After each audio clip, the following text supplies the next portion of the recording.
So thank you so much for joining us here today. And wherever here is obviously an incredibly relative term. Yes, in this virtual room of the 30-day inclusion challenge wrap-up, but really where we are in the world, we'll find out very shortly. So from my side, just a huge thank you. Thank you for joining us. Thank you for taking yourselves on this journey, this 30-day inclusion challenge. And I really don't underestimate we use that term challenge very specifically because it is a challenge. Not just in terms of the content, in terms of the material, but also just the time, right? I think even when we were designing this, negotiating how much time is enough time to do this in 15 minutes per day. And we're really grateful to have people follow this entire process with us. So thank you so much. And thank you for joining us for this wrap-up webinar, which is really just a conversation. So I think, and this is mostly for the panel as well, but also for you at home or wherever you are in the office. We're now moving back into our office space. That's where I'm calling from today, partly because I left my charger in the office last night. So I had to come back here today. Otherwise, I would be at home, right? But here we are today. And the call to action, or at least not so much the call to action, but the permission from my side is to just kind of sit back, right? Just to lean back in your chair, just to relax, to take a breath, to kind of just reflect on this day that has been or that is coming, whatever it is, and to just be present in this. What is really beautiful about what we're doing today is that there is no expectations. And I know that sometimes we say that without fully understanding what it is we mean by that. And that is, we don't have to do anything today. There's no objectives, there's no outcomes, there's no deliverables, there's no pressure. And I think that's a rare gift in our world today, to kind of not have the pressure to perform, right? So for the panelists, no need to perform the most inclusive, the most woke, the most academic, the most twangy English and sophisticated English. We don't need it. Just kind of be however it is you are today, okay? And I give myself the permission to do the same.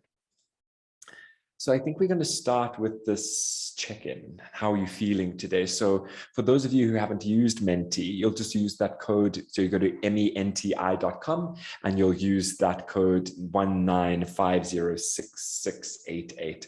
But let me actually start with the panelists. And you can just introduce yourself, who you are, how are you feeling today, and then what week you ran, okay? And we can start with Amanda. And then we will move on to Dominic, and then to Ruchira, which, if that is pronounced correctly, you'll correct me, and then to Ryan, and then Smitha. And then do we have Neha as well? Is Neha the involved host? Or was it just Ryan who's joining us? I think it's just me who's representing Involved today. Wonderful, wonderful. All right, let's start with you, Amanda. How are you doing? How are you feeling today? Hey everybody, my name is Amanda Hammett. I ran Generations Week, and I am actually calling in from Mexico today, but I'm feeling great. I'm on holiday for my husband's birthday celebration, so we're good. We're good here today. Yeah, today's a good day. Today's a good day. I'm so happy to hear that. Let's go through to Dominic. Yeah. So greetings to everyone. So good morning, good afternoon, good evening, wherever it is that you are. And it's been a long day. I had an early start, just came through from doing another session, which was quite interesting in how it is that we ran. But yeah, so Dominic Galbepe, full name's Huizione, Dominic Galbepe from Cohesion Collective. And myself and Roy actually ran the first week around race and ethnicity. But otherwise, grateful to be here, grateful to be able to engage, and hopefully we get some further learnings just in the space that we will hold here together. Wonderful. Thanks, Tom. And let's go to, yes, Ruchira. Yes, hi, and that's pronounced absolutely fine, Roy. Wonderful. So hello, everyone, and thank you for being here. And Interweave ran the Gender Week. How is it that I'm feeling? I think it's been a busy week for most of us here in India. We just wrapped up Diwali this weekend. So you can well imagine all the workload is now in this week. So it's been a long day. It's end of the day here. But I'm really looking forward to this conversation. It's something different that I'm doing today, and I'm looking forward. So thank you, Roy. Wonderful. And where in India are you calling from? I'm calling from a city called Pune, which is very close to Mumbai. So Mumbai or Bombay is what most people are familiar with. We're about 2 hours from there. Wonderful. Amazing. Thank you. Thank you. And Ryan, let's hear how you're doing. Hi, everybody. My name is Ryan. My pronouns are he, him, his. I'm really happy to be here today. Definitely wishing I were calling in from Mexico, but unfortunately, I'm calling in from rainy, cold, cloudy London today. But definitely very excited to be here with all of you. Excellent. Thank you so much. And Smita, how are you doing today? Hi, Roy. Hi, everybody. So happy to see all of you. And Roy and Dom, we did interact during the Interweave's conference last year. So happy to see you all again. Mine is a bit of a mixed feeling. While I'm happy to be on the panel, we just had to, take our neighbor who wasn't feeling too well, just drove her to the hospital and she's at the casualty. So I'm just getting back, praying and hoping that she gets through this. Thank you for joining us. We appreciate it. And where in India are you calling from? I'm calling it from Bangalore. Okay, wonderful. Good. And then for me, and I know we have Bongo on the line, or she's not necessarily a panelist, but we also have Bongo from Cohesion Collective, who essentially put this whole year together, right? So we actually wouldn't be here if it weren't for you, Bongo. Thank you so much for your work, your dedication on this, your interest and your passion to get these 4 different groups of people on 4 different corners of the world to this spot, to get all our videos out, to really think about the design and how to roll out. So just a huge, huge, huge thank you to you.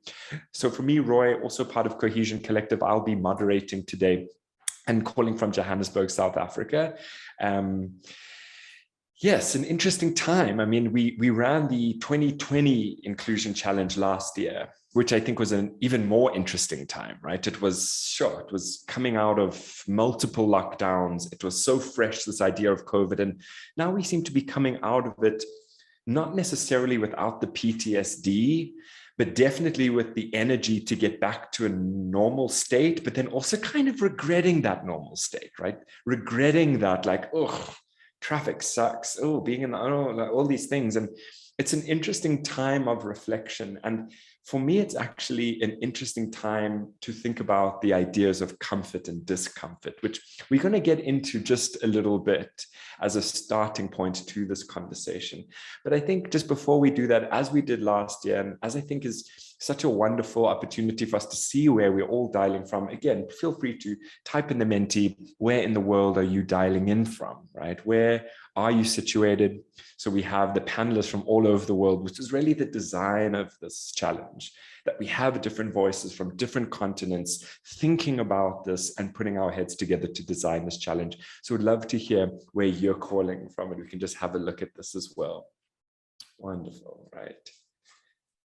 Excellent. We see Sweden, sunny South Africa, US, Michigan, London, wonderful. Gorgeous Cape Town, absolutely. Bengaluru, Vienna, fantastic, wonderful. Georgia, excellent, right? So we have a really, really wonderful mix.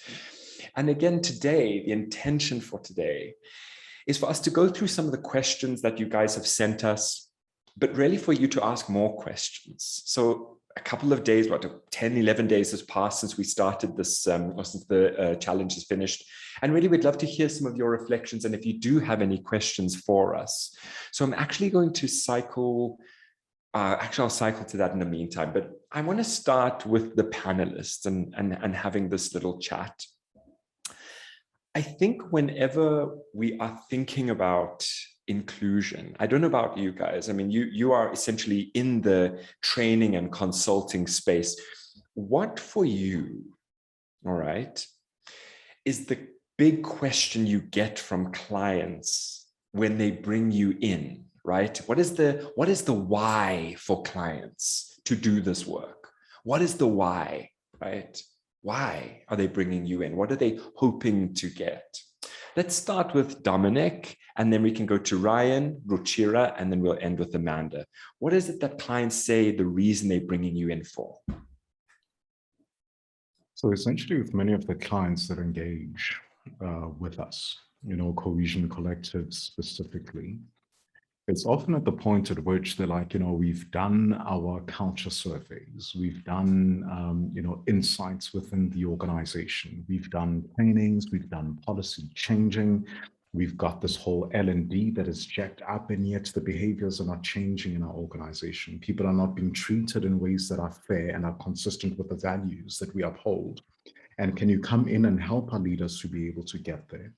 And so we find often that leaders are struggling with, although they understand conceptually why it is diversity benefits their businesses, they understand conceptually why it is inclusion is profitable for their businesses, but there is this disconnect that they're struggling with on why are we not acting consistently with what it is that we know within the space. And so the job that we do is to bridge that heart and mind, that disconnect that happens there. Totally, thank you. Ruchira, what are some of the reasons that people bring you in? What are they saying they need? So I think, Roy, India is a little bit unique like that, because the focus on diversity, equity, inclusion is fairly new, I would say, as compared to a lot of other geographies and cultures.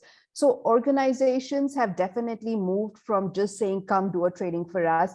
I think in the last maybe 2 or 3, and pandemic has really sped that up even more, has catalyzed the entire work that we're doing here. So I think now organizations are coming in a couple of places. One, just like Dominic mentioned, mindset shift to say, the leaders mean well, they are well intended, and yet the needle is not moving. And it's not just gender, it's really, any dimension of diversity. So I think that continues to be something that we come in as well.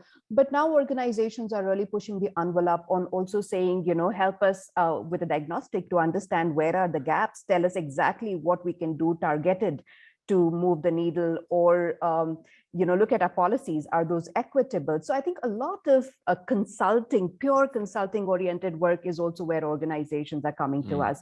So I think that's very new to India. D&I is new, but it's growing very quickly as a focus. Yeah, thank you. And Ryan, what are some of those conversations you're having with your clients and the people you guys work for? Definitely. I really identify with everything that's been said already. Just a couple of things to add. I think a lot of people kind of come to us, especially senior leaders, who kind of say, oh, we're saying all of the right things. We're putting out all of these messages about diversity and inclusion. Why aren't people happy? Why aren't people engaged? We're still seeing people leaving the organization in droves, especially diverse talent. So what's wrong? And as Dominique was saying, it's really about bridging that gap between what an organization is saying and what they're actually doing. So we kind of make sure that organizations are embedding sustainable change. So I think it was you who, Ruchira, said a lot of organizations have historically focused on singular interventions. And really now what we're very concerned about is making sure that there's sustainable change. So after a client has spoken with us, how do we make sure that they're still doing the work? And that's what we really focus on. And Smita, anything for you to add in terms of some of the things that you've engaged with or some of the client conversations you've had? Yes, Roy, just echoing what everybody said. So people are moving in from, let's say, a la carte services of just picking a solution and plugging it into the entire roadmap. There's more focused and structured interventions around diversity. And increasingly, like Ruchira said, during the pandemic, we've seen a lot of ask for structured interventions. There's a lot of curiosity and impatience to see the needle move now. Interesting. And I think what is quite clear, and I think what has become clear to all of us who do this work, and I think we did mention it in Race Week, was that organizational change, right? And when we say organization, we're not talking about big corporates alone. We're talking about schools, we're talking about places of worship, we're talking about NGOs, we're talking about, it's everything, right?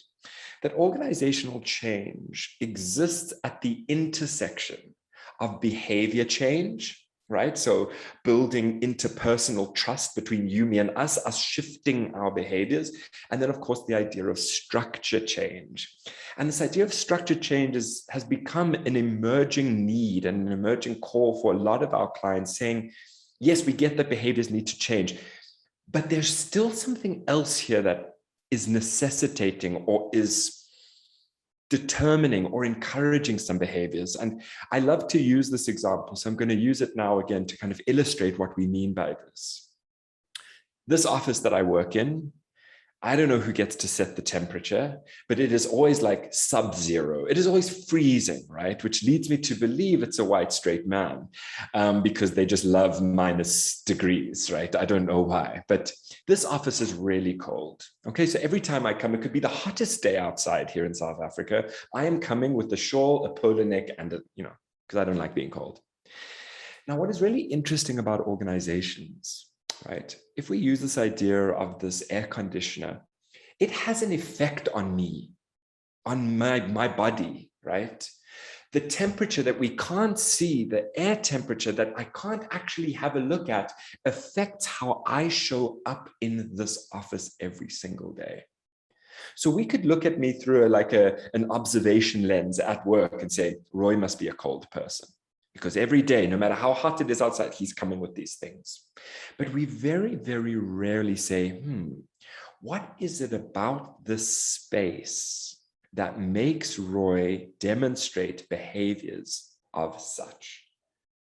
What is it about how this space makes me feel that elicits certain behaviors? How many times have you said, how many times have you guys heard in your training or in your client interactions, how many times have we heard or said it ourselves or heard it from colleagues, I feel like I become a different person when I'm in this organization, right? And then I walk out and I'm this bubbly person, I'm this extrovert, but in here because space, physical space and virtual space has an impact on how we show up. And part of what diversity and inclusion work is really thinking about that. And I think we went through this model, and I just want to put it up again. This is Daniel Kim's Course Cycle of Success, which is really work that was not based on inclusion. It had nothing to do with inclusion. It was really how it is we have and identify successful organizations. And what he found was that the quality of our results of any organization, so your graduation results, your funding results, your profitability, is determined by the actions we take. And the actions we take is determined by the quality of our thinking. And ultimately, the quality of our thinking is determined by the quality of our relationships. And I think this is where the work of diversity and inclusion sits squarely. That what we are trying to do and what this work recognizes is that the quality of our relationships is not neutral. It's not equal. We don't enter into relationships equally because our bodies, our diversity, still automatically tells us who we can and who we cannot trust, right? So even when we're thinking about LGBT and sexual orientation, just the idea of needing to pass, right, Ryan? And maybe you want to give a bit of a definition of what passing is for a moment. Yeah, sure. Passing, essentially, we hear a lot about it in conversations around gender identity and sexual orientation, especially. But we can hear it in other dimensions of different diversity groups as well. But essentially, it's this idea that individuals need to adopt behaviors or mannerisms or personality types to fit into an environment. So a gay man like myself might engage in behaviors that make me seem straight. That's quite difficult for me. So it takes a lot of mental effort to do that. So it can actually affect our well-being quite a bit. And we see this across these kinds of behaviors across pretty much every single type of diverse demographic, but that also includes white straight men as well, covering, for instance, their parental responsibilities, caring responsibilities. Mental health is a big one as well. So we see this absolutely everywhere.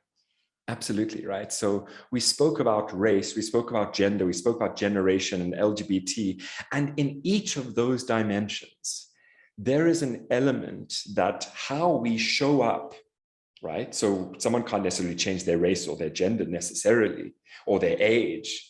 And even when one has an invisible diversity dimension like sexual orientation, there is a way to try and hide that, to try and not see that physically. It is because we know that our bodies carry different value.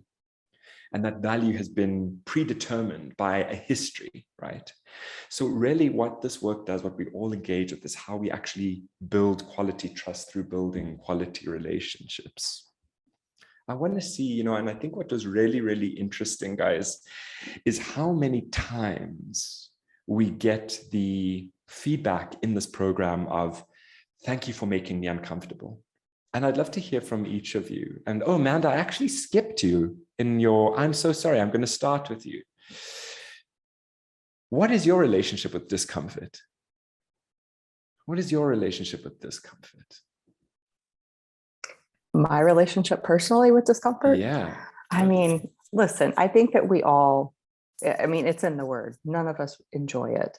However, I find that once you learn to lean into it, you discover all these things that you never knew were possible or out there in the world, or maybe you were just blind to it, for lack of a better word. And so that to me has been one of the most incredible journeys of my life, is learning to lean into that, if that makes sense. Totally. So, yes. The idea of discomfort for you, Amanda, I mean, maybe you can share a moment where in that discomfort, there was a shift, a seismic shift in your life. I think that one of the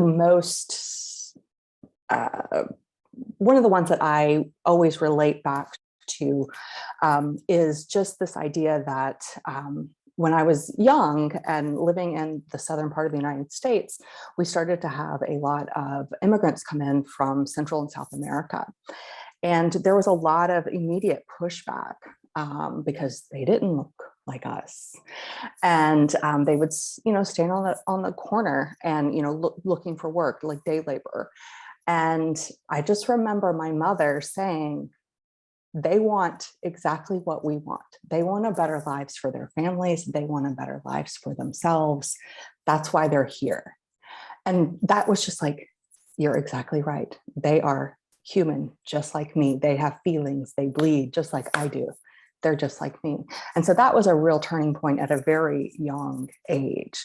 That was just like, and that set a path for me in a lot of ways. I mean, my mother actually had a disability. She was deaf. So that also played into where I am today and the way that I view the world today, and how I try to bring it into everybody else's workplace, how I try to make them uncomfortable as well. Yeah. And tell me about the moments in the conversations you have around generation where you can start seeing that discomfort in people. Like what is that point in the conversation in age and generation where we now like, oh, okay, there's a discomfort here. So I get a lot of pushback from older white men, like, why do I need you? Why do I need you? And that's it. And I don't take it as a personal affront. I actually take it as a personal challenge. Well, you do need me. And I really start to work with them at a point of, hey, people see you as the old white guy.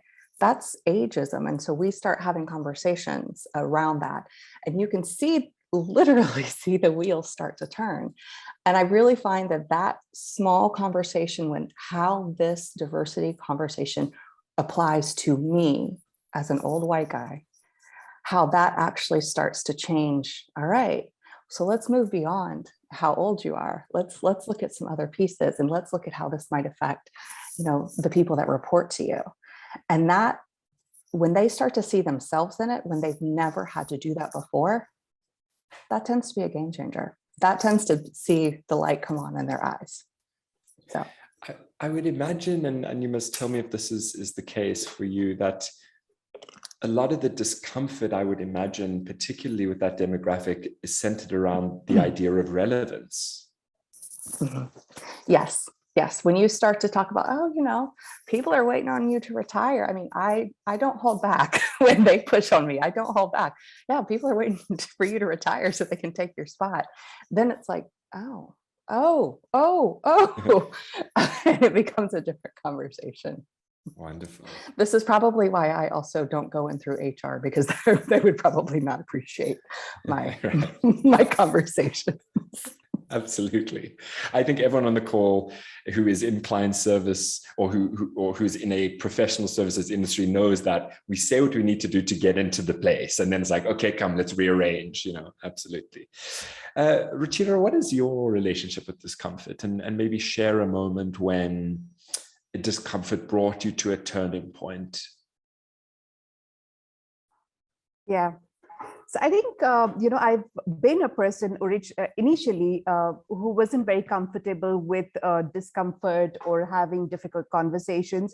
But as you can well imagine, the last 10 years have been a lot of personal evolving when it comes to having difficult conversations, because very often you have to live by, and that's the only way it can work.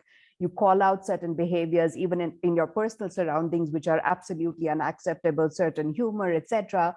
So now, of course, it has been, I think, a personal journey like that. And if I were to talk about maybe a moment of shift, I would probably talk about maybe not as initially long back as Amanda spoke about, but more maybe 6 years or so back when I was still new to the space of LGBTQ inclusion. And I remember a trans woman who gave me her number and, just wanting to be friends. And I think it took me a month to give me, for me to give my number to her.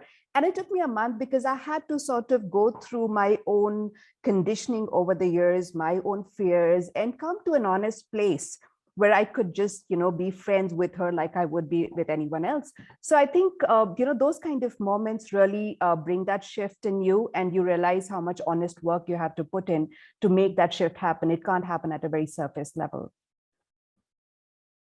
Yeah. And in the conversations you're having as it relates to gender in India, right, which we know, or at least I'll assume is quite an intense topic, because it challenges what I would imagine a perception of an ancient tradition, of a way of doing things that is much older than you, I, and any of us, right? And when we now start asking to reframe that, there is a double sense of pushback. What for you in the conversations around gender is that tension point, that point of discomfort where there's you can feel the anxiety?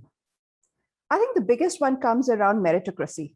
To say, are we dropping our standards and are you giving us a quota? Quota is a very unpopular word in India. It means reservation, and the government is a large part responsible for giving it a bad image. But, so that's the biggest pushback, to say now what, we just hire for the sake of, because, they're women. So I think that is one point which you have to really go past. And I would also echo what Amanda spoke. I think the moment you can bring the men onto it as allies, to talk to them, to say, just imagine a gender equal society and the stuff that or workplace, and the things that you can do which you couldn't do because you're held to these standards of masculine standards of gender roles. So I think some of that really does. And I would also say that, yes, there are sometimes, push comes to shove, and you have to be really asking some very difficult questions to say that, are you saying that every man that you hired met your absolute meritocratic levels, and any woman has to, you will go so hard on that, but the men, it's okay, I think you have to really make them question all of that. Yeah, it's like, no, I've got no issue with gender. They must be right for the job. I don't mind who it is. In South Africa, because race is always our go-to. There's Dom. What is the color order that people use? It's always like, it's like, I don't care if you pink, purple, green to yellow. We love that line. It's our favorite line, right? And when you start hearing that, it's like, okay, something's happening for you. Let's wait. You must be good for the job. Exactly. Right, love it. Dom, now that you're unmuted, same questions for you. What is your levels of, or rather your relationship with discomfort? When was a moment when you're uncomfortable, and where does discomfort show up in the work that you do? Well, I was trying to think and I'm struggling because I think it's constantly been there. All right. As I've lived my life, as I've navigated society, as I've gone to school, as I've gone through university, when I'm traveling overseas, when I'm getting into corporations, it's constantly there. That I haven't thought about it as something that is separate. It is something to engage with in living and in making it as I'm going through the process. And I mean, obviously, there are moments where you can have, moments of far more extreme discomfort relative to others, but it's essentially just been there, to be able to engage with and deal with. And yeah, like I was sitting here really thinking, I'm like, yeah, I don't know if there's anything that's profound that I'll be able to share with you, because it is constantly there. To engage with this discomfort, to work through discomfort, and to be constantly reflecting on myself in how it is that I orientate myself around the world in which I find myself in. Yeah, but I mean, I think that is profound, right? And I mean, it's even interesting how, for me, the idea of discomfort is optional, and it is as frequent as I choose. I can step out of discomfort and be like, I'm done having that conversation, but I still navigate the world with a body that is mostly comfortable in most spaces, right? Who, as Dom, your favorite thing, isn't going to be pulled over for random selection at the airport. You, of course, that is not, you wake up on the day of your flight knowing what's up, right? And that is an ingrained or a constant low grade discomfort, I'm sure. And tell me, Dom, what is some comfort where you see in this work? Where is a point in that room where it gets a bit quiet but the temperature drops, or it raises very, very quickly, that in these conversations around race? When people need to own that we've been conditioned to see ourselves and to see others along the lines of better or worse, inferior, superior, based on our race, all right? We all like to engage on it conceptually and academically, but at the point at which you begin to make the room aware that, yes, you've been taught to inherently believe that you're superior. I've come from a society, a background, an education system that has been telling me in no uncertain terms that I must understand my place, I must stay in my lane, I must understand that I'm inferior, and I need to be grateful to the Europeans, because had they not arrived, I'd still be wearing animal skins and swinging on trees. Yeah. It's at that point at which we begin to engage with the raw nature of how it is that race, ethnicity has shaped our societies, has shaped our economies, has shaped our workspaces, has shaped that you can have a country in the African continent that is the richest in resources than anywhere else in the world, and yet 1,600 of their units is worth £1 British pound. It is in those moments where we point out these injustices and the ludicrousness of the system in which we find ourselves in, where you have those quiet moments where people can either really accept and receive the gift of that learning, or actually they push back and they tell you that you're just making it all up and giving them issues that they do not have. Yeah. I don't know about the rest of you, and maybe you can just like raise your hands on your camera. I don't know how many of you get told from your clients or in sessions, you're just opening a can of worms, right? You're just bringing stuff that isn't here. I don't know.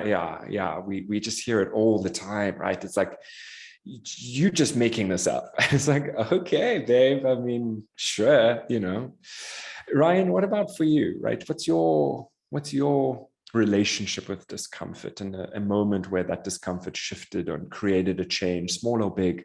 And then what are some of those discomfort or those points in the discussion on LGBT where that elicits that sense of tension? Yeah, definitely. I think the biggest area, A, in my work, and then B, also personally as well, I think it's the same thing actually, and that's accountability. Something that's kind of been alluded to throughout what the others have been saying as well, is you can always see, as you were saying, the temperature drop in a room where people suddenly realize that they are a part of those systems that are holding people back.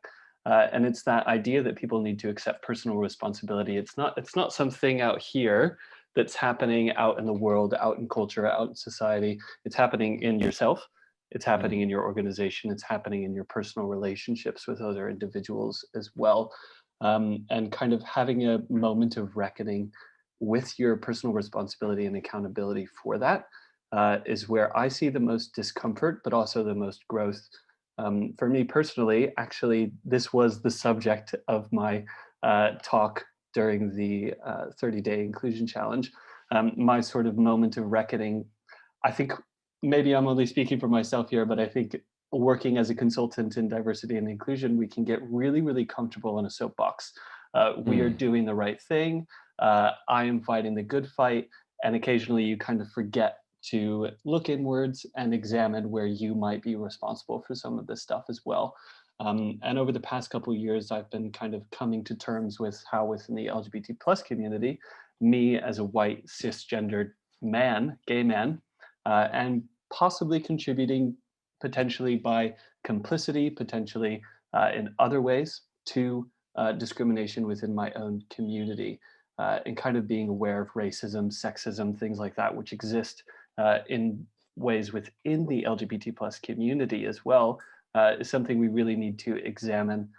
For a lot of our clients, that's a very nuanced conversation that many organizations aren't necessarily ready for yet, but it's a conversation that we should definitely be having, and one that I've been having with myself, with my peers, and certainly in the inclusion kind of realm, I suppose, definitely. And what Ryan's talking about is the understanding, or the theoretical understanding, of intersectionality. How I am not only white, right? I don't only benefit from my whiteness, but I'm also a cisgendered man that comes with its own benefits. And these two interlink or compound to create almost like a super identity. And then conversely, you could be a Black queer woman. So not only are you Black, you're then a woman and you're then queer, and how these things intersect to create a unique experience.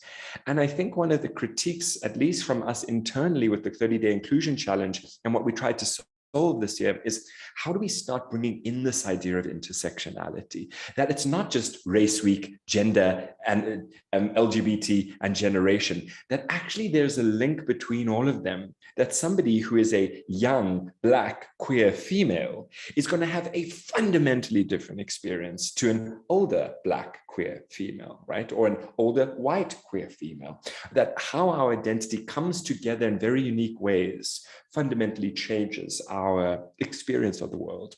And I think what we're going to be looking at, particularly for 2022, and we'd love to hear some of your thoughts on this, is how we start bringing in the idea of intersectionality, right? What are those stories where we're linking across the weeks and kind of bringing these elements together, which I think will really add a wonderful depth to the challenge for next year, which we're already in the design phase for. Smita, how about you? What is your relationship with discomfort? And maybe you can share a story with us as well. Sure. So, Roy, I've always had challenges talking about my personal life at work. I've worked predominantly at investment banks, and investment bankers are perceived to have a serious disposition, ready to work at all the time, 24/7. And it was during my stint at one of the investment banks that I had my child, and I would always steer clear of talking about my son, because I thought I would be perceived as somebody who has a lot of caregiving responsibilities. And another thing was investment bankers are supposed to be serious.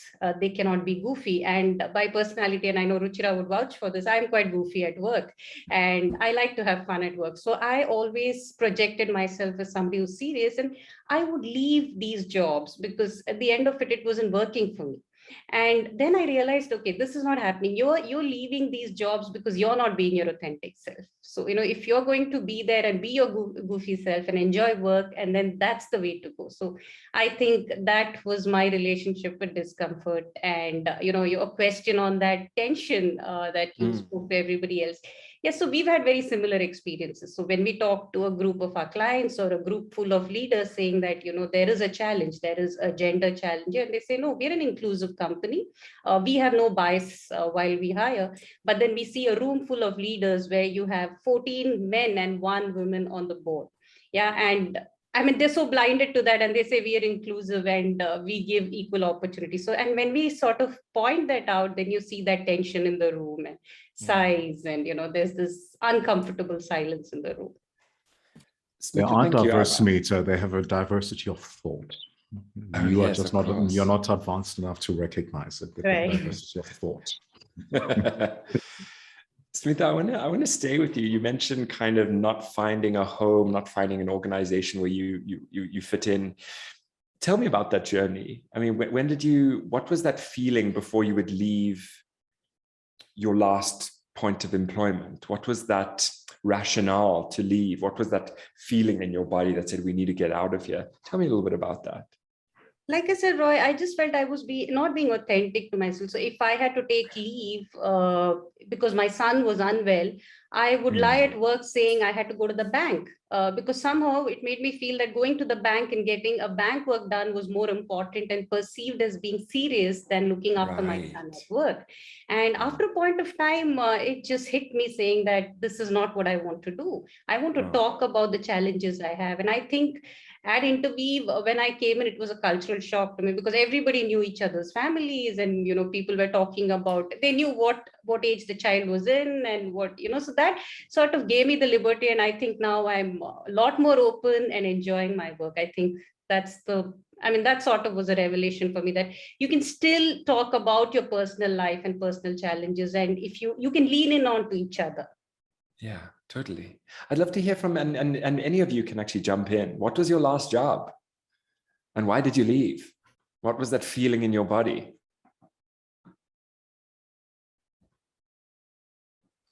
Yeah, right. I do have I'm not sure if funny is the right word to describe this, but the job that I had before I came to Involve, I was working for a small startup, but it was full of straight white men of a certain age, just a couple years older than me, very, very macho culture within the organization. I definitely did not fit in whatsoever. It's about scaling, Ryan. We got to scale. We got to scale. It's so aggressive. Exactly. And you're just like, oh, can we just not scale for a moment? Very, very, very that. But there was this moment where we went to, we had hired on a new PR agency, and we were going to meet them, and we were on the tube, and I'll always remember this. My boss turned to me and he said, Ryan, I've been really nervous about introducing you to our new client contact. And I was like, okay, why? And he was like, well, he's gay, and I'm worried that you've had sex with him. And I was like, oh, okay. That's an interesting comment. Let's unpick that for a little while.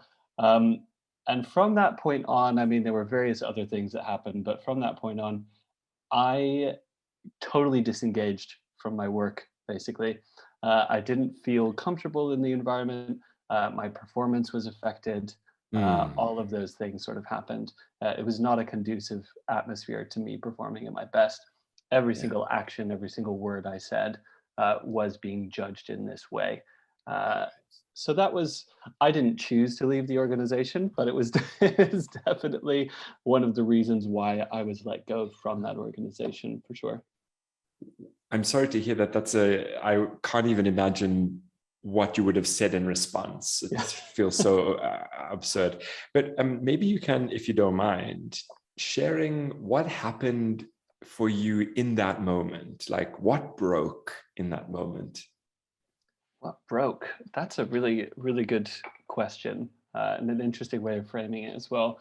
I think for me, there was an illusion that I could fit in and succeed within this culture.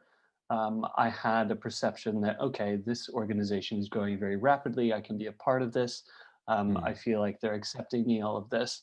My boss actually had a family member who was gay as well. So I thought, okay, there's no way that he could be unaccepting or deal out those kinds of microaggressions if he himself has quite close proximity to somebody else who's in the LGBT plus community. This was the wrong assumption to make, very, very clearly. So I think that was what was shattered, or that was what was broken, was this illusion that this was an accepting environment for me to be in.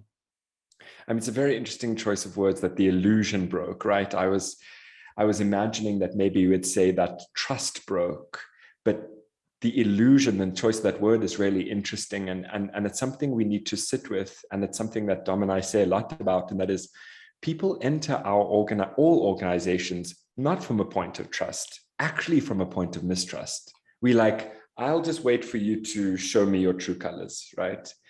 And that's kind of an indictment for our leaders, and it's something that leadership really struggles to sit with, because they're like, no, come on, like, what, But people enter, particularly marginalized identity employees, or people enter cautiously. It's like, I've been here before. It seemed good before. Like, let's see how this rolls out. Again, to the three of you as well, if you want to share your last employment and what kind of necessitated that change.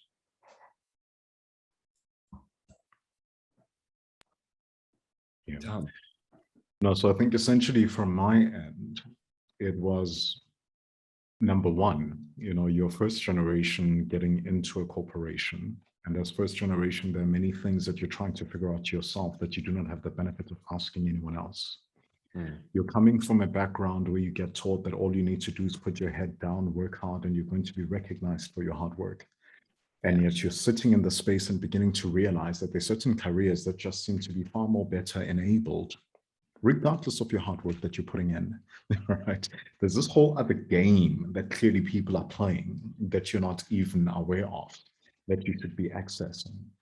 And so for me, it was really getting to that point and recognizing that, you know, that corporate space and the lack of understanding the game and the networking and the managing your profile and how it is that we do things around here was beginning to have an impact and even in a belief in myself. Right? Yeah. Am I actually good enough? Can I actually deliver? Am I a person of value? At the point at which those things began to happen, it then became very clear that I cannot be subjecting myself to other people's standards of me and then them judging me for falling short of that. Right. And that those standards are set for a body that you don't, they're an impossible standard, right? It's a standard that still sees your blackness as a defect. It's an impossible standard of whiteness, right? Yeah. Literally. Cool. Yeah. Amanda or Chira? I can go. Yeah. I had an experience. This was very, very early in my career, and I believe it was actually my first job out of college. But I was on this team. I was the only woman, and I was by far the youngest. The next oldest was 45, married with 3 kids, and you know, any idea I had was just, oh, met with a little pat on the head, and that's cute. Thank you, so cute. And, you know, this was at a time I was in talent acquisition for a large global technology company. And this is at a time when things were drastically changing, and they were trying to recruit people of my age. And I was like, that's not going to work. And they just, oh, that's cute. And it's just, it was very frustrating. And it was always like, well, maybe my ideas aren't good. Maybe I'm not as smart as I thought I was. And it was just this constant chipping down of who I was. And once I walked away, it was like, oh, I am actually smart. I do actually have good ideas. I can actually bring these to fruition. I just have to do it on my own. So yeah, wonderful. Thank you. Yeah, I don't think I have a story as such. It's really long back, 8 years back. But I think I moved on more from the corporate setup. I just didn't think it was my thing. I wanted to do diversity, equity, inclusion. And I just didn't think a corporate is where I could do it. So I decided to be on my own. Interweave happened, and it's just been a great run since then. Wonderful, thank you. And I'm always interested in the story for 2 reasons. The first is a story, a moment in a training session with one of the big consulting groups here. Actually, it's an international consulting group, and there was a young Black female who must have been about 26, 27. And at the end of quite a long day of training, we had like a bit of a side chat. And she kind of just looked at me and some other Black females who've been gathering around to have a conversation and said, but guys, where is my place? Where is my place? Where am I going to go? Like, where is better for me? I'm at the top consulting group in this country. Where am I going to go? And, you know, this idea, and we see this a lot, and particularly in South Africa, and we know in the States as well, and to the UK as well, to a certain extent. In South Africa, we call it the narrative of the Black job hopper. In the States, they call it Hobo Syndrome. This idea of people, talent, you and I, who just move from place to place because we are homeless, we are hobos, whatever. We just Black people just move because they get offered more money, because they such hot property, because now there's a premium on diversity candidates. And this narrative is in fact fundamentally incorrect, and has been proved to be fundamentally incorrect, that really people move, particularly marginalized identity employees, move not for more money, but because a space becomes so intolerable, so oppressive, so silencing, erases you so much, breaks you down, as Dom and Amanda has said. And what's really interesting, and that conversation has always stuck with me, and that is often what I don't think organizations get to hear. And I can only imagine, and I often kind of feel what that young Black woman was saying, is that like she felt trapped. Like, I want to be contributing to this economy. I want to be building my career. I want to be providing for my family, but shit, I can't get to a place that sees me for my own value. And I just got this sense of like drowning, right? And I think in that, and I always say this, I may have even said this last year to this panel as well, but whenever I ask why people do this work, there's kind of two reasons. I think the first is that we've experienced an injustice that we now want to be part of that solution. And I think that's kind of like the noble-ish, kind of like cool. But I actually think the most vulnerable element of why we do this work is for our own healing. And there is healing in doing this work, right? There really is. As somebody who's coming and holding space, not who is healed, but is in the process of healing as well, right? And as a white person, there is healing that I need to do from the lofty heights of white supremacy, right? There is a healing in that as well, right? That needs to happen. And I do think that's why we do this work, which is so beautiful as well, because it is through our healing that we enable other healing. And I'm always very, very grateful to be in that. Let's move on to some questions after enough chit chat. I just want to respond to this question on the screen at the moment. So if you can, you guys can see my screen. Yes, you can. Can you see my screen? All right, wonderful. If you can maybe re-ask the question in this forum, and then we'll ask Ryan to answer it. That'd be wonderful, just so you feel like you can have your voice heard. Absolutely. I'm going to move and cycle into the next question. Are the videos or resources available for use outside of the 30-day inclusion challenge? For example, the Power Flower exercise or the DiePie video clip? You're more than welcome to email us, either Dominic or myself, and we can share that with you. We haven't made the video content available because we kind of want to keep it as this unit, but we're always more than happy to share this content. The DiePie video is actually on my YouTube, and the Power Flower exercise is something that we experienced through another organization, so more than happy to share that. It's a wonderful tool. I'd love to maybe see, and anyone can answer this question on the screen here. In your opinion, which is the first step in driving a company to change? Getting a more diverse workforce or creating an inclusive environment? Very, very interesting question, right? And they're very right here. To me, they feel like the chicken and the egg. I like this question. Who wants to jump in? Ryan. Yeah, I feel quite strongly about this. I've got a pretty strong opinion. I don't know how everybody else feels about this, but definitely working on the inclusive environment first.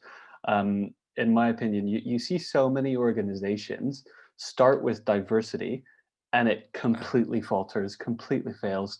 Because what they do is they end up fixing their recruitment practices or quote unquote, fixing their recruitment practices, dropping in diverse talent at various levels of the organization.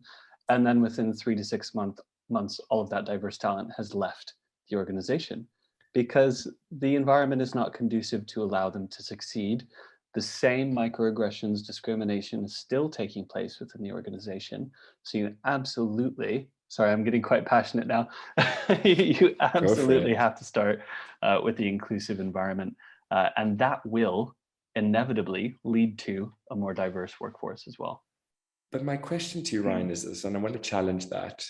How do you know you have an exclusionary environment if you don't have diversity? Like, how do we then know what we need to be working on if we don't? I mean, I know it's kind of gross because we're asking people to come in and to be the canary down the mine shaft. Is that a South African idiom? Do you guys understand that idiom? I know that makes sense. Okay, you guys get it, right?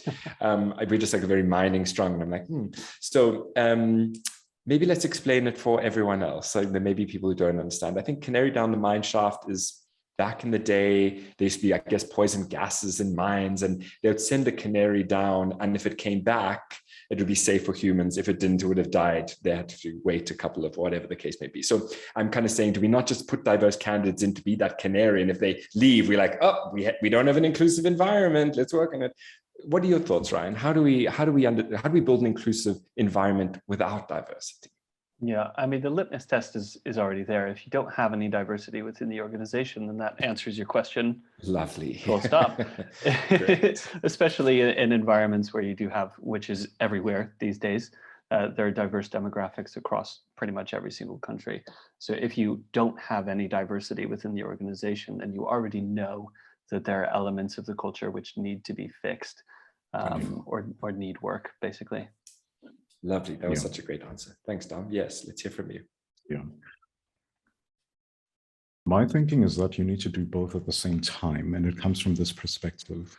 In the South African context, for an example, 80% of the population of this country occupies less than 25% of the senior and top management roles in corporations.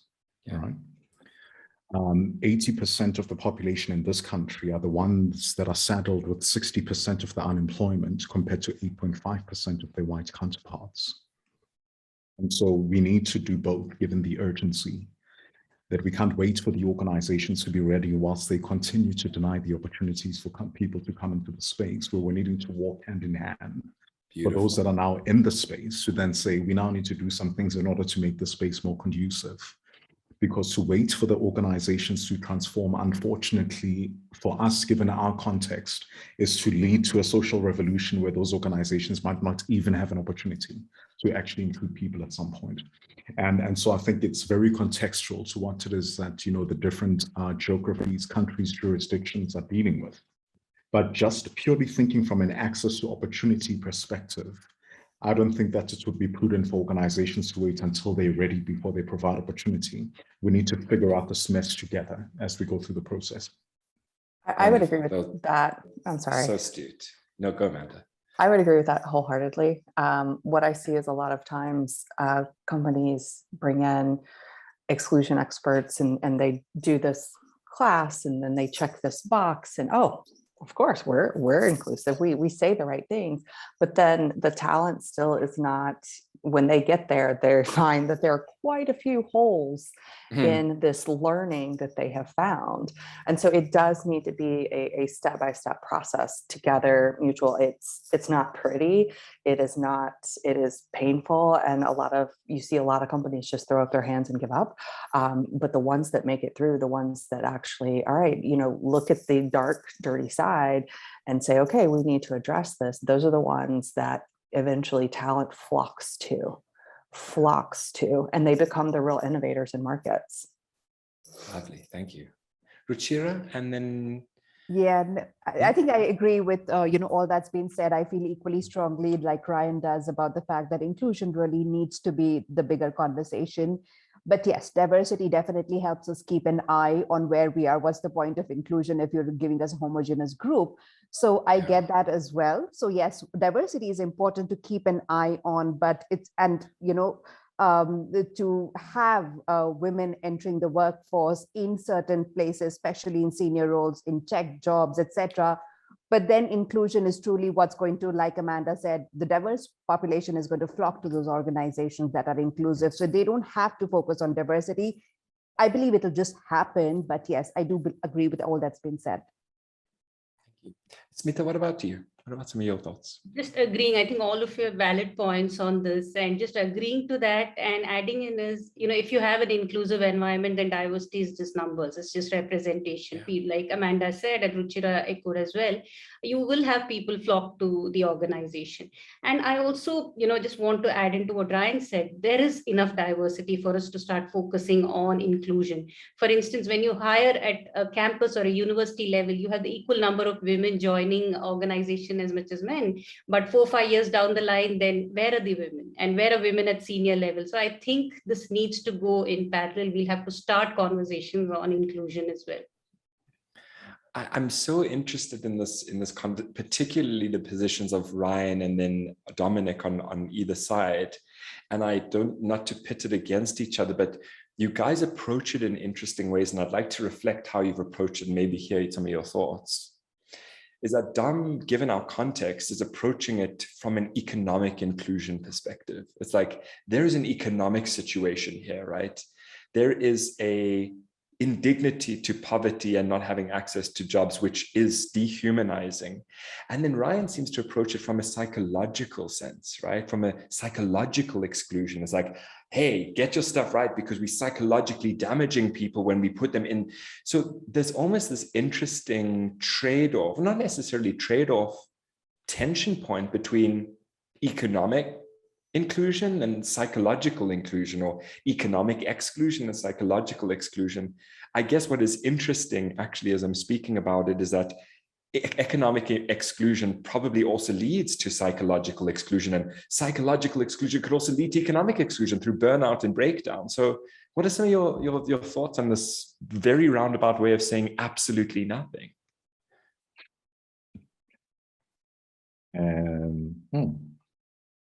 The crude response is that I've grown up and been included in a system that's never cared what does a people that look like me think nor feel.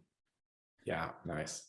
That indignity has had to come part and parcel with a minimum wage job that you need to be grateful for, because that is the only way that you can provide a meal and you can take care of your family.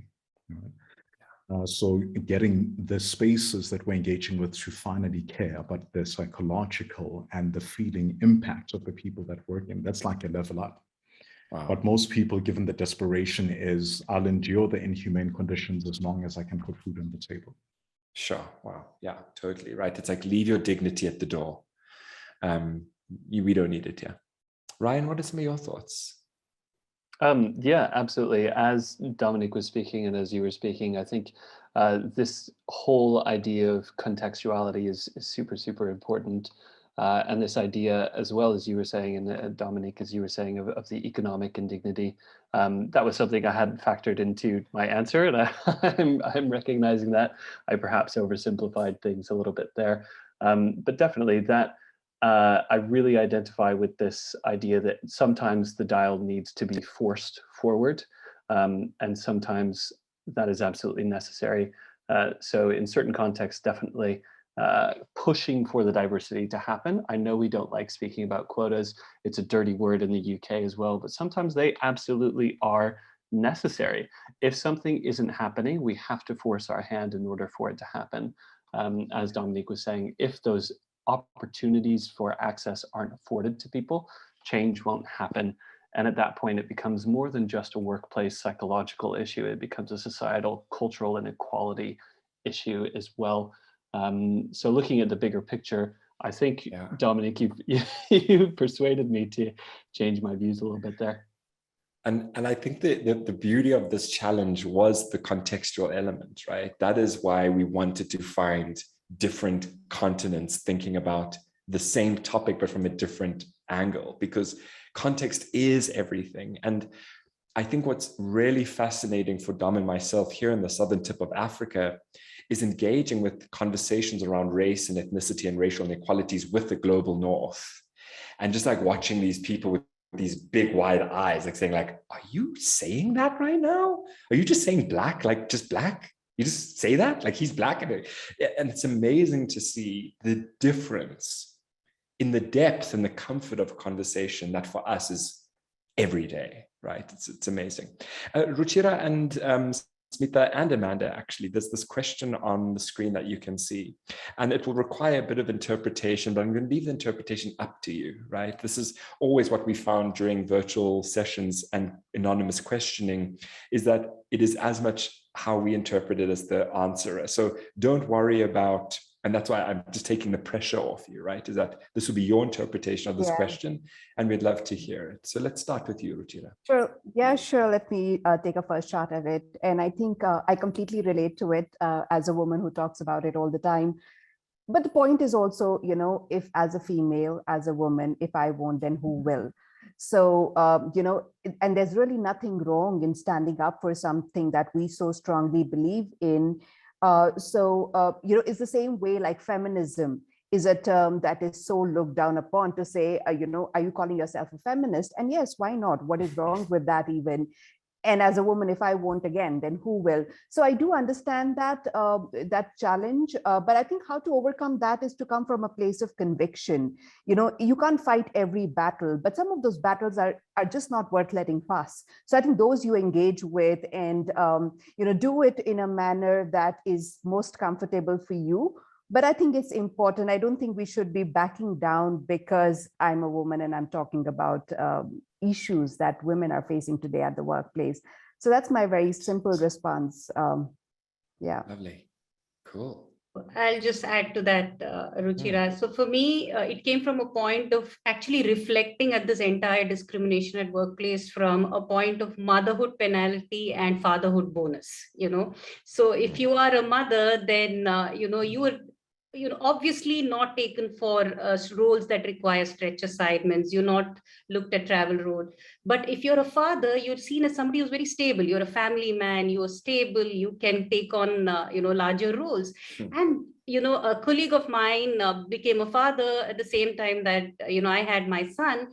He got a higher role. And whereas I was asked to take on a temp role because, they thought I wouldn't be able to manage. And that's when it hit me. And I think that was the first time I had this tough conversation with my manager. Not that it went anywhere, but I was happy. I was happy that I picked that battle and spoke about it. So I think, like Ruchira said, it's one's own journey, but not talking about it normalizes this. And I think we will need to see an opportune time to talk about it. Yeah, thank you. Amanda? So for me, I spend a lot of time, I'll say, coaching early in career, having conversations similar to what I imagine this person is asking. And one of the things that, a couple of things that I like to point out is that it's important to, as I've heard Ruchira and Smitha both mention, is to pick your battles. You can't have every battle, especially if you're in an environment that is extremely toxic. But try to find an ally in these conversations. And I also encourage everyone to keep all of an atta girl file. So like, anytime you get you did a good job, save it into a specific file. Then when you're having a conversation with an upper level manager, maybe they're saying, oh, your work's just not up to par. That's why you didn't get that role, that next level up. Okay, well, yeah, well, let's look at that. Okay, this is what I've done throughout the year. Can you help me point that out and lay it out very logically, very black and white? Okay, so where exactly did I miss the mark? And those conversations tend to change minds, tend to make things be seen in a different light. But again, it's finding an advocate and someone who is above you that can advocate for you when you're not in the room. That would be the biggest help, I think, to moving forward.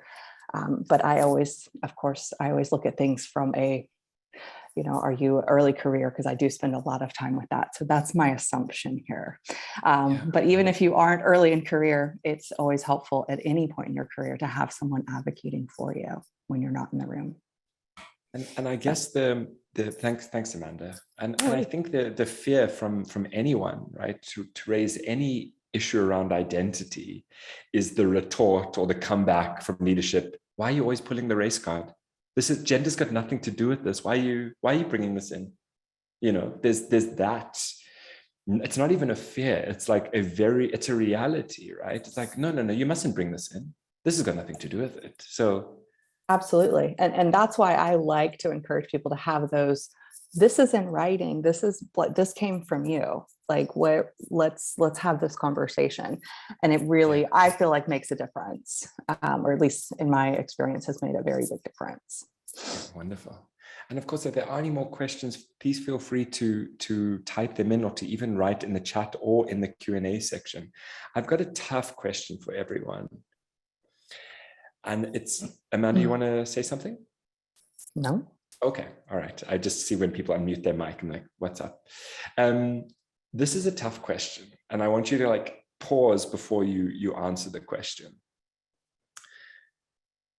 In 2020, we did 30-day inclusion challenge. In 2021, and for all of us, we updated our thinking, our language.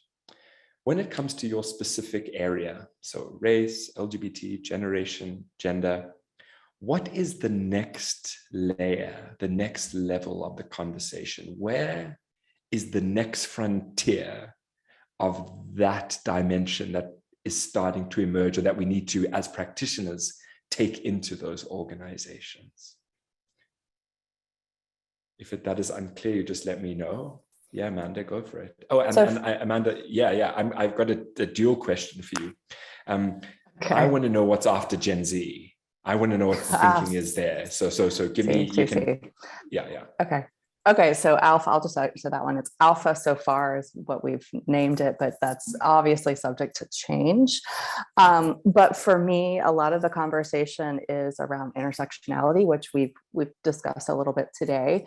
How do ages, generations intersect with, gender, with disabilities, all of those things. That is something that's a big conversation that I'm really doing my best to use generations as a starting place of, to like open up the door to a bigger conversation.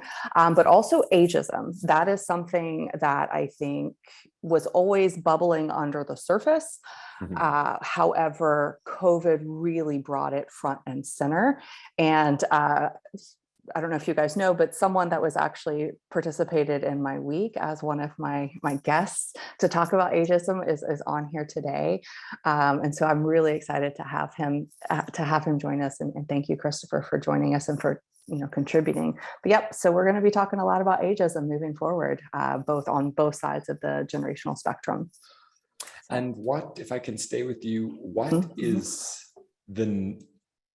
is the conversation about ageism that we're not yet having that we need to start having, is essentially that question. Absolutely. So I think the big conversation that we need to be having is just, I'm sure that a lot of people have started seeing in the media articles around older generations, as they were laid off during COVID days, have had a much more difficult time finding jobs, as we pull out of it. And that's actually been not just here in the US, but it's been in other parts of the world that we're seeing this trend because, a lot of companies are thinking things like, oh, well, we want somebody who can be here for a while and they may retire anytime, or maybe they don't feel that they could afford them, so forth and so on. There's a lot of conversations that are being had, but we need people that are able to bring the work, bring the experience, bring the innovation, the changing the thought patterns. I don't think it matters what your age is.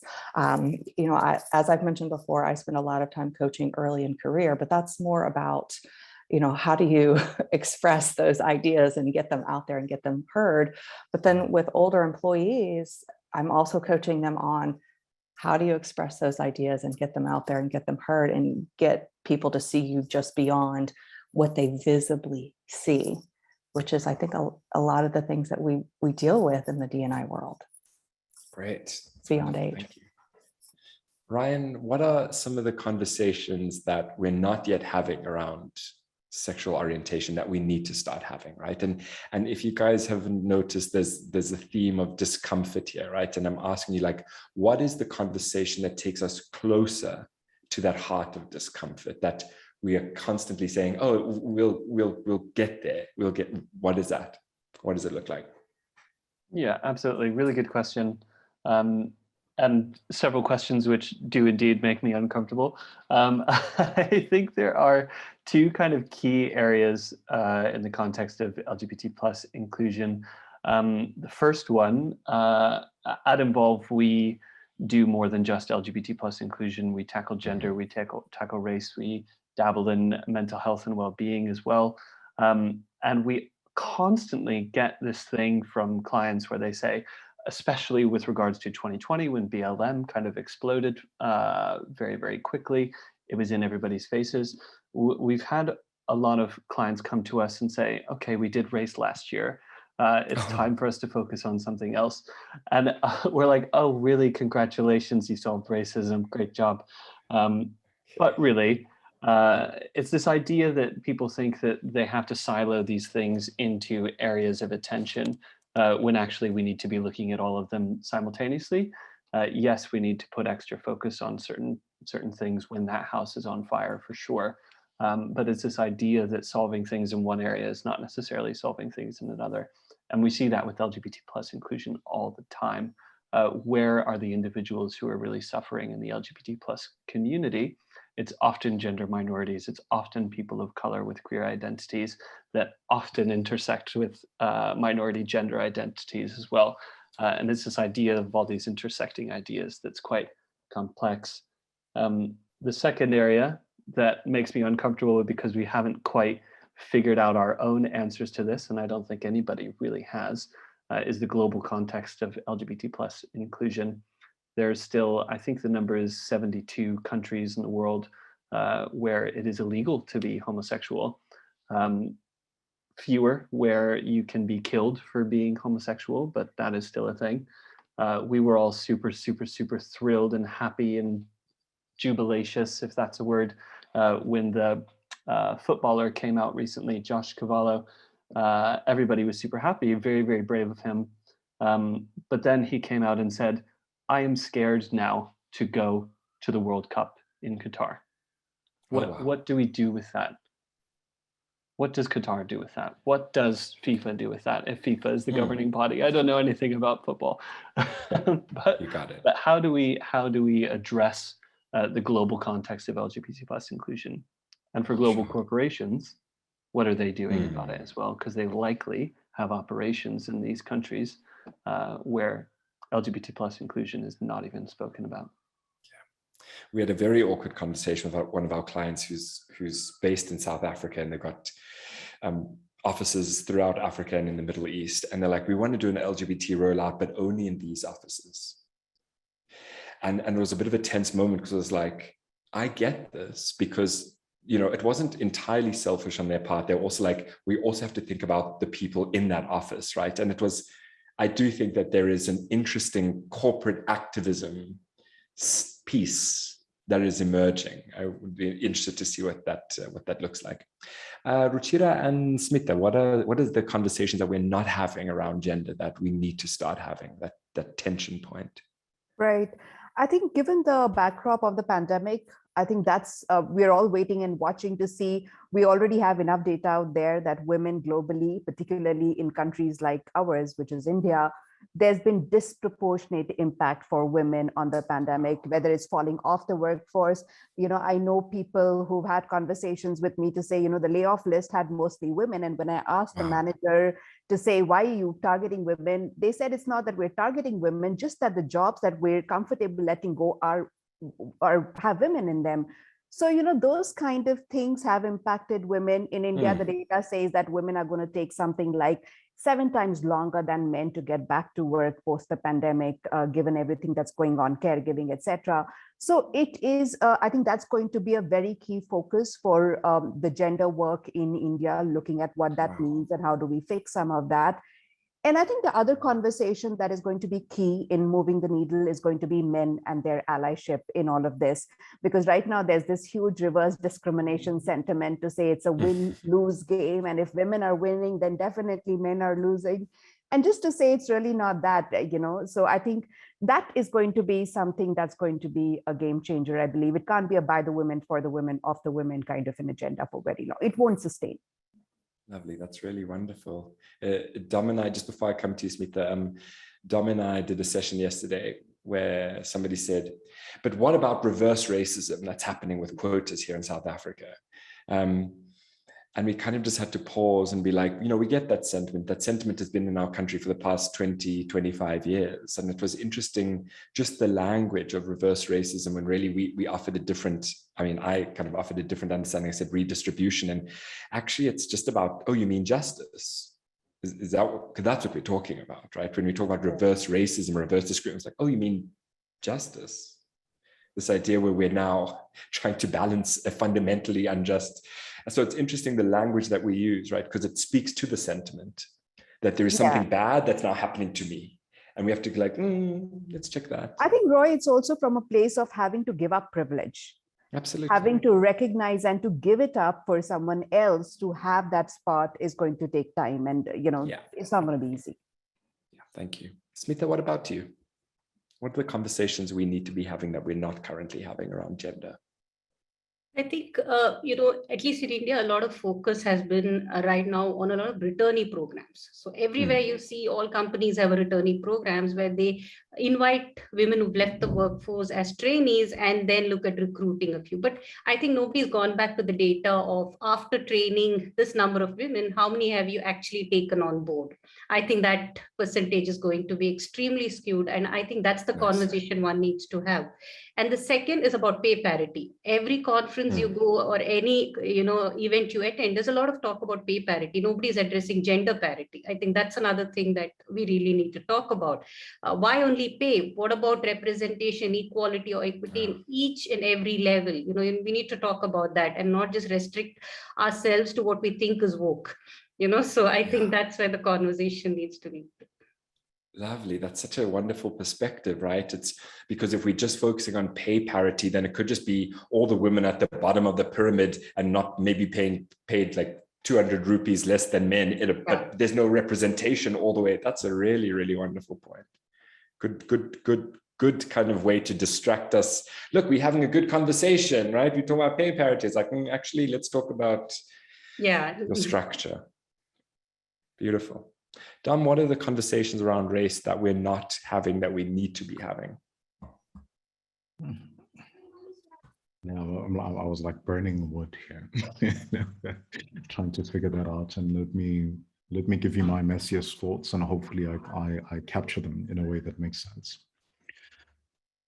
In the work that we've been doing, the one thing that I think we are needing to level up and get right as the next level in the race ethnicity conversation is the valuing. How do we value the thoughts and contributions with those that the system has termed to be non-white? Right? And now let me go to a Black specific context. In that I do not think that there is a value to the thinking of Black excellence. Yes, we value Black excellence in sports. Yes, we value Black excellence in entertainment, but do we really value Black excellence in helping to shape our organizations, write the strategy in our organizations, to have ownership in our organizations? We celebrate this Black sports players and entertainers because why? They actually feed the corporations that are white. But at the point at which they begin to challenge those corporations and to claim ownership in them, stay in your lane and know your place, there your thinking is not valued. Right? And so I think for me, it's really how do we begin to value it not only as a commodity that feeds our own profitability, but how can we empower each other and actually be equal partners in what it is that we're driving forward? Yeah, beautiful. Thanks, Tom. Just such an important question, I think, and like as I'm reflecting on it, I'm wondering if the next phase of this conversation that we should all be having is actually where what I mentioned earlier, the idea of healing, right? What does a conversation that is focused less on kumbaya, that is focused less on the benefits of diversity and the bottom line benefits and the quality of our results, what does a practice that is focused entirely on healing, and it's that internalized depression, it's that my thoughts actually matter, even though I've been broken down, but also for me, like that my thoughts are not that taking up that much space, I'm not that valuable, right? Well, there's a healing in that as well. I'm interested in this idea of this next conversation, next frontier of this work being less about awareness building and actually about healing. And maybe something for us to all to think about as we start thinking about this challenge in 2022. What does a hardline approach take? What is a strong approach, but one that actually looks at healing from these different elements, right? Because make no mistake, and we know this, racism, sexism, homophobia, ageism is a violence, and it is a psychological toxic space for absolutely the victims of those. And there's also a really, really nasty psychological condition of a privileged identity, and there's healing in that as well. And for us to kind of think about how we bring that in our work. As you guys know, unfortunately, it's hard enough to get into organizations' door. Now we're talking about healing. They're going to be like, Yeah. No. We don't want to heal. We still want to make, we still want to drain everyone of their energy to make us money. We'll heal another time. But I think that might be the next frontier. And everyone, I'm interested, the time is now gone. So we have 3 minutes. Just a huge thank you to the contributors for the 30-day inclusion challenge. A huge thank you to Bongo again for literally driving this year's challenge. We kind of just gave it to you and said, make it happen, and you've risen, so it's incredible. And yeah, just to everyone who's done it and contributed, and we're looking forward to next year. We still have that active mailbox, so it's info@30day inclusion challenge. If you have questions or thoughts, or you need advice, if you have suggestions for next year, more than welcome to hear that. And yeah, just from me, thank you so much. We'll see you this time next year probably, but let's do just a quick checkout from each of you, just final thoughts and a little kind of goodbye, and we'll wrap up. Thanks, Amanda. So I'd like to start, just thank you guys so much. When Roy and I had this weird, crazy idea a few years ago, this is not it at all. It's even better than I think we imagined. So, and I think Bongo played a massive role in that. So I'd like to really acknowledge her for that. So thank you. And thank you to Roy and to the entire team at Coco just for driving this home, especially this year when I had to fall off the face of the earth for a while. But I'd like to thank all of you who went through the challenge and challenged yourself and thought differently and started to do differently. That is amazing and good for you. I hope you take that into your own workplaces and into your own leadership styles. And thank you guys again. And if you messaged me through LinkedIn and I have not gotten back to you, I promise I will. Thank you guys so much. Thank you, Amanda. Enjoy the rest of Mexico.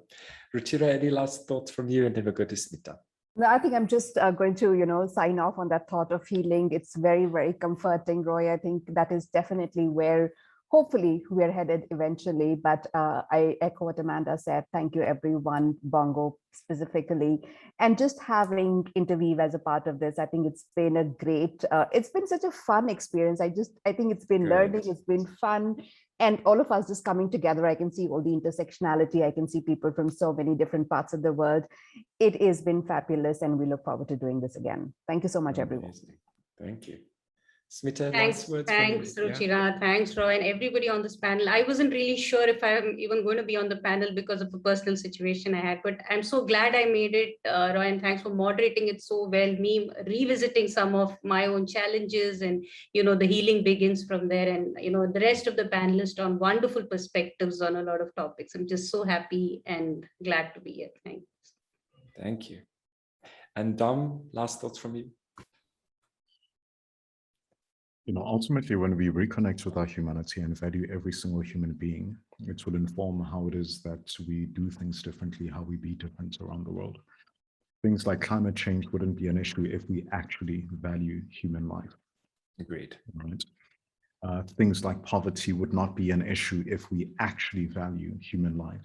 And so I think that healing journey really is to lead us to recognize that humanity and truly value it above everything else. Thanks, Dom. And Ryan, lastly from you. Well, can we just end it on what Dom said? That was perfect. No, I've really been grateful for this opportunity, and just very, very interesting to hear all of the global perspectives from experts who are from all over the world. It's very easy, especially when working from home and in the global pandemic, to lose perspective outside of your little bubbles. So I've really appreciated the insights from the other experts on the panel. So thanks to all of you. Wonderful. Thank you, everyone. Stay safe. Good night, good morning, wherever you are. And then, stay in touch with us. Thank you.